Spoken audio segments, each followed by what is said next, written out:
Olá, muito boa noite para você. Simples tiques podem ser a síndrome de Tourette. No NT Vale Especial de hoje, você vai conhecer uma síndrome que não é tão falada, mas se diagnosticada cedo pode sim ter cura. Tem também a tecnologia nas prisões, nas roupas que podem devolver os movimentos do corpo quando perdidos acidentalmente e em nanosatélites brasileiros. E ainda mais uma aventura da família Goldschmidt no meio do mar do Caribe, na paradisíaca San Andrés, na Colômbia. Mas antes, vamos começar por uma síndrome que não é tão conhecida. Você já ouviu falar da síndrome de Tourette? Ela não tem idade, atinge adultos e crianças. Você já deve ter visto alguém com aqueles tiques nervosos, mas talvez não se dê conta de que isso é uma doença. Estudo recente revela que 1% da população mundial é portadora da síndrome de Tourette. Mas estima que o índice pode chegar a 3% porque muitos portadores da doença não têm o diagnóstico. O primeiro registro de paciente com tiques e sintomas típicos da síndrome foi registrado em 1825 pelo médico francês Jean-Martin Charcot. Somente em 1884, o também francês, médico e estudioso Guy de la Tourette descreveu em 8 pacientes os mesmos sintomas da síndrome, que ele denominou na época de doença dos tiques convulsivos. Em homenagem a ele, a doença foi batizada de síndrome de Tourette. A doutora Ana Uni é psiquiatra com atuação especial em síndrome de Tourette. Ela explica que a doença pode se manifestar entre os 2 e os 15 anos de idade, sendo mais comum aos 7 anos. Os sinais podem ser tiques como piscadas de olhos, caretas, pigarro e fungadelas, entre outros. 20% das crianças podem ter tiques sem que isso seja um problema. Quando esses tiques permanecem ou são muito graves e acabam interferindo na rotina, eles recebem um diagnóstico de transtorno de tique, que no caso de ser tique motor e vocal, recebe o nome de síndrome de Tourette. É uma doença que a gente chama de neuropsiquiátrica, porque ela afeta tanto o sistema neurológico, tendo esses movimentos involuntários, como a parte psiquiátrica e emocional. Mas se possuir 1 ou 2 tiques, o que é considerado normal, já chama a atenção das pessoas, seja em que idade for, imagine como é a rotina de uma criança com vários tiques em um ambiente escolar. O Albert tem 47 anos de idade e hoje retorna à escola onde estudou na infância para reviver sua história. O jornalista começou o tratamento para controle dos tiques aos 35 anos de idade, logo ao ter o diagnóstico. Mas ele já manifestava os tiques desde os 8 anos. As crianças me imitavam, era uma coisa tão evidente que, além de rirem muito e me apontarem no pátio do colégio, as crianças me imitavam. Então eu sabia dos tiques, como é que eram os tiques, pela representação caricata que os meus coleguinhas faziam. E isso me deixava muito chocado e muito triste, porque eu pensava, eu sou maluco, tem uma coisa errada comigo, eu não sabia o que era. Coçar o nariz, fazer careta, mexer os dedos, girar a cabeça, mexer os ombros, fungar. Os tiques eram variados e lá naquela época ele já sofria o que hoje se chama de bullying. Para ti a gente percebe que não é muito confortável essas recordações todas, né? Não, nem um pouco. Porque tudo foi muito difícil para mim, porque eu me sentia agredido. Debochavam de mim, me ironizavam, me apontavam no pátio. Eram poucos os amigos que concordavam em conviver comigo, porque sabiam que eles também iam ser apontados, os amigos do maluco, os amigos do tique-tique. Eu olhando o pátio aqui, eu fico me lembrando dos cantinhos que eu frequentava. Os cantinhos que tu te escondia? Me escondia. Um aluno cheio de tiques, sentado no fundo da classe, tentando se controlar. É uma cena de filme, mas é cena também da vida real. Eu sentava no fundo, que era para as pessoas não me verem.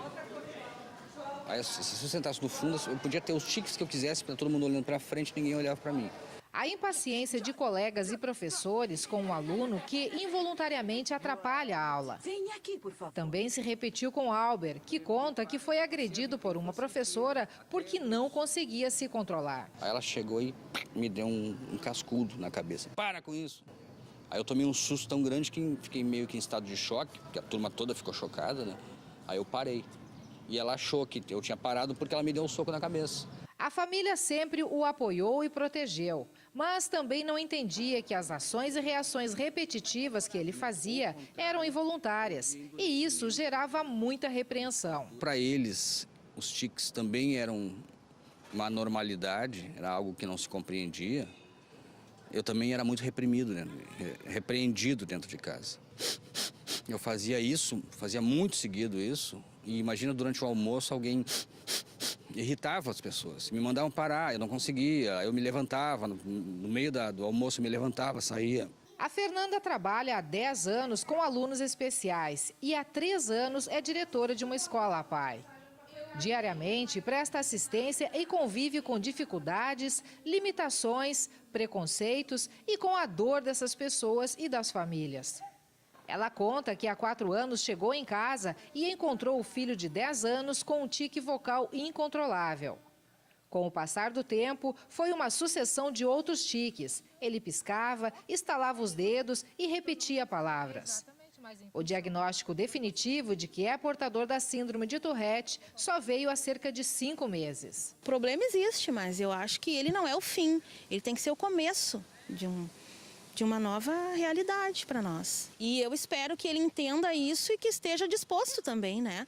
Porque vai partir muito dele, essa questão também. De se aceitar e saber que é assim e que isso não vai mudar e que a gente vai ser feliz apesar disso. Apesar da síndrome. Ela conta que a síndrome faz com que o filho tenha reações impulsivas e até agressivas, principalmente na escola, consequência de ansiedade e situações extremas. Ele sabe o que está acontecendo, que ele está tendo algumas atitudes que ele não gostaria e não deveria ter. E o mais difícil nisso tudo é esse enfrentamento do que ele faz em alguns momentos com o que ele gostaria de fazer. O objetivo dela passou a ser divulgar informações sobre a doença.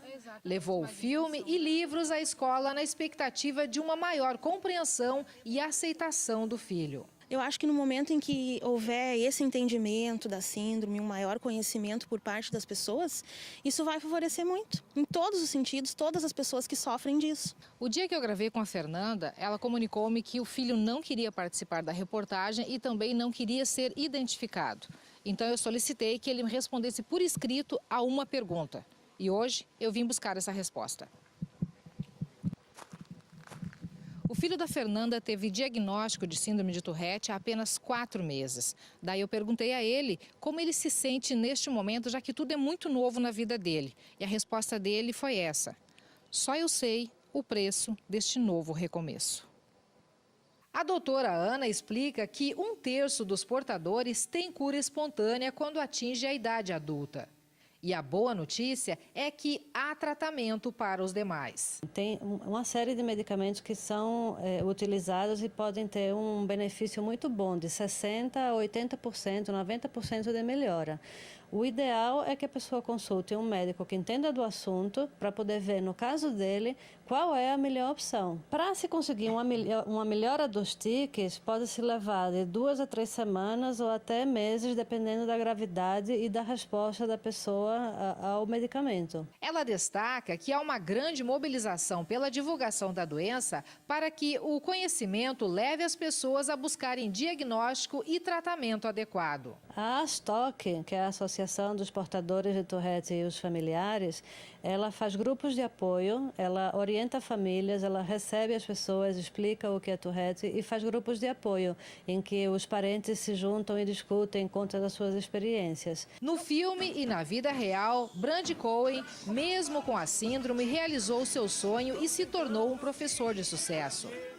Fernanda está determinada. Para ela, conhecer mais sobre a síndrome de Tourette e ajudar o filho a ser feliz apesar da doença e auxiliar também outras pessoas é uma missão que está apenas começando. Uma missão, né? De dizer o que é isso, de como isso acontece na vida das pessoas, porque é uma coisa que afeta tudo e todos. É uma questão comportamental. Se quem convive com a gente não tiver sensibilidade de entender isso, não tem como conviver. O Albert não deixa por menos e faz da profissão que escolheu, o jornalismo, arma para cumprir uma missão especial. Eu encaro a divulgação da síndrome como uma missão de vida, a minha missão aqui na Terra. Minha família teme que me expor possa me fechar portas, mas eu penso que se uma pessoa estiver sendo ajudada por mim nessa minha exposição, já terá valido a pena qualquer prejuízo que eu tenha. E existem prejuízos? Até agora só tenho elogios. Parabéns. Obrigado.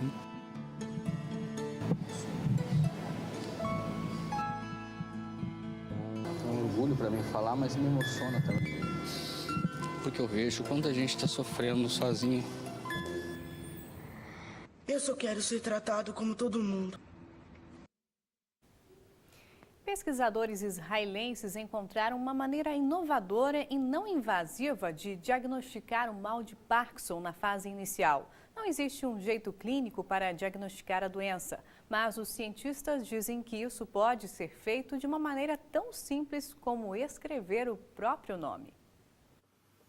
Parece muito fácil para ser verdade, mas pesquisadores da Universidade de Haifa, em Israel, dizem que um simples teste de escrita como este pode revelar sinais da fase inicial do mal de Parkinson com até 97,5% de certeza. A professora Sarah Rosenblum diz que os pacientes só precisam escrever o nome e o endereço em uma folha de papel. Enquanto a pessoa escreve, nós conseguimos muitas informações. Se compararmos a escrita de alguém doente com a de um indivíduo saudável, dá para perceber sinais do mal de Parkinson ou de outra doença. Ainda não existem testes clínicos que podem diagnosticar o problema com certeza. Tremores são sintomas óbvios, mas, na maioria dos casos, quando eles se desenvolvem, a doença já afetou o sistema cognitivo e motor. É por isso que a doutora Ilana Schlesinger, neurologista do Centro Médico de Haifa, diz que diagnóstico precoce é peça-chave para um tratamento eficaz. Agora nós temos uma ferramenta para diagnosticar a doença antes que apareçam sintomas maiores, diz ela.